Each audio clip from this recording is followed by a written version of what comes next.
She lost the ability to walk, but got back in the saddle and became a top rider. Her name is Amberly Snyder. From a very young age, she was obsessed with the world of Western sports, racing down barrel racing and roping tracks with a sparkle in her eyes, winning the hearts of spectators and the respect of her competitors. Amberly was at the peak of her career when in January 2010, fate decided to play a cruel joke on her. On that fateful day, as she was heading to another competition, a terrible car accident occurred. Amberly survived, but her life was changed forever. The doctors delivered a terrible verdict. She was left confined to a wheelchair, and her legs permanently lost the ability to move. The words that she would never ride again sounded like a sentence. But even in this dark moment, Amberly's spirit was not broken. With each new day, she continued to fight. 2 loyal companions appeared in her life. Horses named Power and Wrangler. To feel like a rider again, Amberly developed a special saddle that allowed her to secure her legs and stay confidently in the saddle. She saddles her horses herself, and when she mounts them, a fire ignites in her heart that will never go out. When I ride, I feel like a regular person. The horse becomes my legs, and I can compete with other riders who can walk, she says, and her voice carries a confidence that inspires. Amberly began her career in the saddle at the age of 3, and by 7, she had already claimed her first victory. By the age of 18, she had reached the top, becoming a world champion in the fall of 2009. But January 2010 was not just a challenge for her, it was a true turning point. It was easier for me to hear that I would never be able to walk than to hear that I would never be able to return to the saddle, she recalls, and in these words, one can hear not only pain but also incredible willpower. With intense training and rehabilitation, Amberly returned to the world of sports. Now her horses responded not to the legs, but to the sound of her voice, and this became a new beginning for all of them. Today, Amberly Snyder holds an honorable place in the top 5 Western athletes in the USA, and she does not intend to stop there. Her story is not just a tale of overcoming obstacles, it is an anthem to the human spirit, which, despite all barriers, continues to strive for the dream. Hippotherapy. 1 ride on a horse is equivalent to 5 massage sessions. And it's not magic, it's hippotherapy. What is it and how does it work? I'll explain now. Imagine that you can heal with the power of a horse. Yes, exactly like that. Hippotherapy is like magic, where horseback riding helps people recover. Even the ancient Greeks knew about this secret. Hippocrates himself recommended horseback rides to combat melancholy. And did you know that the French Dr. Perron proved how horses stimulate blood and breathing? And even centuries later, psychologist Leillery noticed that treatment with horses is especially helpful for people with disabilities. In Europe, hippotherapy became popular in the 1960s, and in America, it is used as an alternative treatment. In Russia, it was officially recognized only recently, but it is already helping many. Horses are like magic, they develop muscles, improve coordination and endurance. And it's not just the body, but the soul rejoices as well. Horseback riding provides a powerful surge of emotions, followed by well-deserved tranquility. It's like a reset for the entire nervous system. And the most amazing thing is, hippotherapy is suitable for everyone, both children and adults, regardless of age. It helps with cerebral palsy, neuroses, autism, developmental delays in children, as well as after injuries and illnesses. Of course, not all illnesses can be overcome, but hippotherapy can improve the condition and help the patient live a full life. The most important thing is safety. That's why sessions are conducted under the guidance of an experienced hippotherapist who knows everything about horses and rehabilitation. And of course, a doctor should always be nearby. Hippotherapy is not just riding a horse, it's a whole world of opportunities for healing and joy. Liz Hartel. Liz Hartel, a semi-paralyzed woman at the Olympics, and she beats the men. Now Liz Hartel will tell us her story. I was born in 1921 and have been passionate about dressage since childhood. However, in 1940, my life changed forever when I contracted polio. This disease, which has now become rare thanks to the vaccine, left me partially paralyzed. At that moment, it seemed to me that only bleakness and hopelessness lay ahead. But as I soon realized, it was just the beginning of my journey. Riding for the disabled became a true salvation for me. It uplifted me, gave me a new life, and awakened my spirit. I want to share with you my experience related to horses and horseback riding, which, despite happening many years ago, remains relevant today. My first significant achievement occurred at the Olympic Games in Helsinki in 1952, where I won a silver medal in dressage. This event attracted attention for several reasons. I was the first woman to compete on equal terms with men, and most importantly, I was disabled. After that, I received hundreds of letters from people who were inspired by my story. Some of them wrote that they found courage within themselves, while others sought advice on how to overcome their difficulties. Success in sports was important, but the real joy for me was in achieving small victories over polio. Every minor improvement became a milestone on the road to recovery. I fell ill during the height of the polio epidemic in Denmark. Upon leaving the hospital, I only dreamed of being able to stand on my feet again. My path to recovery was long and difficult. The first time I got out of bed, I could only crawl. My eldest daughter, who was only a year old at the time, crawled alongside me, and it brought us joy. I learned to find bright moments even in the toughest circumstances. A smile and optimism became my faithful companions. I used all sorts of aids, walkers, sandbags, bicycles, to gradually regain my strength. But deep down, I dreamed of riding a horse again. One day, they brought me to the stable to see my favorite horse. Everyone thought I was crazy, but I stood my ground. I was able to ride just one lap at a walk, but it was incredible. I was riding again, and it filled me with joy. I realized I had reached my first goal, and new ones awaited me ahead. I trained for months, years, trying to perfect my movements. I followed the doctor's instructions and rode the horse as often as I could.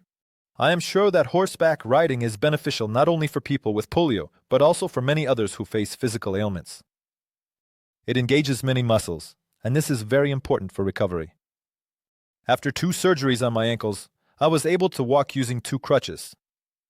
The doctor who treated me once said that if I was lucky, I would be able to walk with crutches, but I would never be able to ride a horse. I mention this not to criticize the doctor, but to inspire other people with disabilities. Constantly striving forward proves to be worthwhile. After my victory at the Olympic Games, I was invited to various countries to demonstrate the art of dressage. I was a representative for people with disabilities at exhibition performances, and in my articles, this added to my success. I recall with particular significance how horseback riding for people with disabilities was just beginning to develop. I met a young doctor who also suffered from the effects of polio, and I convinced him to try riding a horse, and he was thrilled. His example inspired many, and he continued horseback riding in his homeland. I believe in horseback riding for people with disabilities, not only as a form of therapy but also as an opportunity to experience the joy that all riders feel. A person with a disability is a healthy individual, it's just that their abilities are limited. I have met many wonderful people who did not let their difficulties break them. I am sure that many able-bodied people have a lot to learn from those who, despite their problems, are able to smile. I am happy that my example of overcoming difficulties helps others. I am grateful to fate for giving me the strength and optimism to fight for recovery. A person must fight, not succumbing to circumstances. These thoughts come to me when I ride a horse early in the morning under the open sky. A calm gallop turns me and my horse into one, and I feel bliss, joyful gratitude for life, for simple things, and the realization that effort and patience are not in vain. How did I learn to ride a horse? I was disabled. Within 3 months, I was standing in the stirrups, controlling the horse, and won a prize. My story began in childhood when I, like many other children, was fascinated by horses. These graceful creatures always attracted me, but I never suspected that my passion for them would only manifest at the age of 24. On a summer day in 2018, when fate decided to play its game with me, I learned about a hippotherapy center located in the neighborhood where I lived with my parents. It was like a sign from above. I was offered 20 free sessions thanks to my disability. I couldn't miss such an opportunity, and full of hope, I decided to try myself as a rider. The center was called Palyashka. When I arrived there, I was greeted by open spaces. A large field, covering about 1.5 hectares. On the premises, there were 2 experienced trainers and several volunteers, as well as 4 horses ready to become my companions on this amazing journey. I also noticed 2 young horses who were just beginning their journey, learning to work with people with disabilities. At first, I was a bit confused. Mounting the horse was done with the help of a special platform with a ramp, which allowed everyone to try themselves as a rider. But as with any beginning, the hardest part is to do it. The first step I remember how uncertainly I sat on the horse for the first time, relying on the help of the volunteers. But over time, everything changed. My lessons started with simple things. I learned to stay in the saddle, make movements, rise in the stirrups, and master basic commands for controlling the horse. Twice a week, I immersed myself in this world, and each session lasted 30 to 40 minutes. I felt how I was gradually overcoming my fears and insecurities. August 2018 became a turning point for me. I was no longer just a beginner. I became part of the Ryabina team. My trainers started giving me more complex tasks, standing in the stirrups, working with a ball, and even mastering the trot. I felt confidence growing inside me, and it was incredible, inspiring. What did I gain from these activities? I learned to maintain balance, improved my posture and gait, acquired skills in working with animals, and as a pleasant bonus, I took second place in a competition for completing a special course. Now, looking back, I realized that the key to achieving any goal lies in regular work. Openness to new things and the support of loved ones. I believe in myself and that each of us is capable of overcoming any obstacles if we don't stop halfway. Stories of athletes. He couldn't walk. No? In the Russian Paralympic dressage team. From the first person, you will hear stories of athletes from despair to winning places. When I was just 7 years old, I couldn't walk.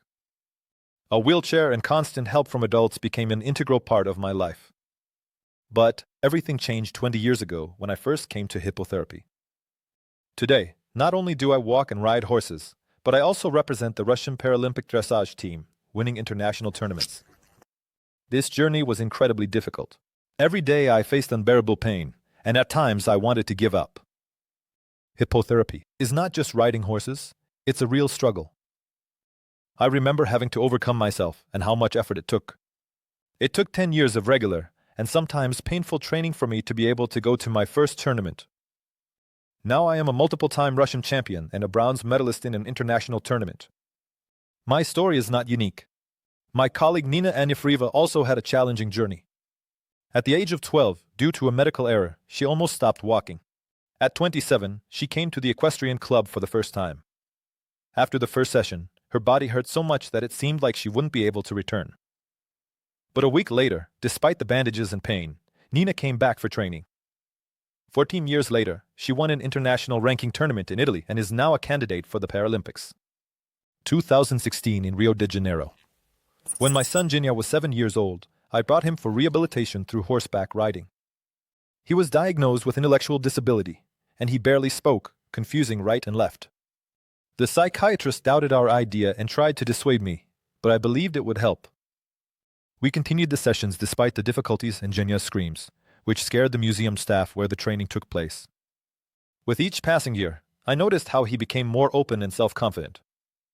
In 2006, Jinya became the hero of a TV show about hippotherapy in Irkutsk.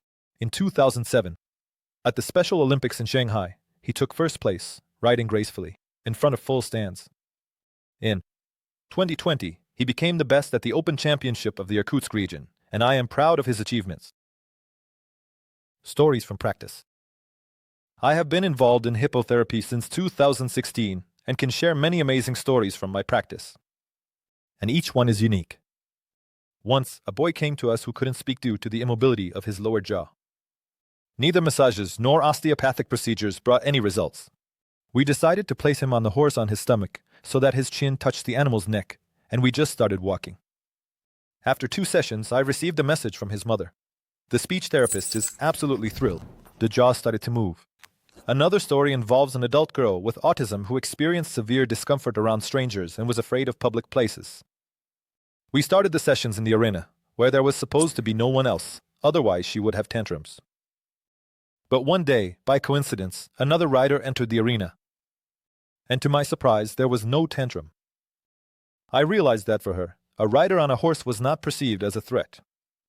This discovery inspired me, and I began inviting other riders into the arena, of course, under my supervision and with all safety measures in place.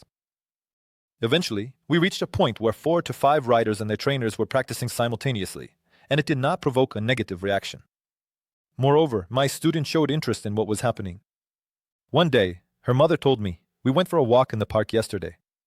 It was a simple thing, a walk in the park, which many of us do regularly, but for a girl who previously couldn't stand public places, she said it wasn't the same. It became a true victory. Conclusion. These are not just stories, they are proof that the impossible is possible. And it all starts in the saddle. These stories are evidence that boundaries exist only in our minds. We have observed that with each new step, with each new leap forward, they overcome not only physical barriers but also internal fears. Horses become not just partners in this journey, but loyal friends who help open new horizons. Each of them, sitting in the saddle, feels not just like a rider, but a true master of their own life. They learn to trust themselves, accept their limitations, and most importantly, believe in their own strength. These sessions become not only therapy but also a source of inspiration that helps them move forward, overcoming difficulties and reaching new heights. Hippotherapy is not just a treatment method. It's an opportunity to change your life, believe in yourself, and become who you've always dreamed of being. We hope these stories inspire others to take similar steps, because each of us is capable of more than we think. Believe in yourself, and the world will open up to you in a new way. Thank you for being with us. See you next time.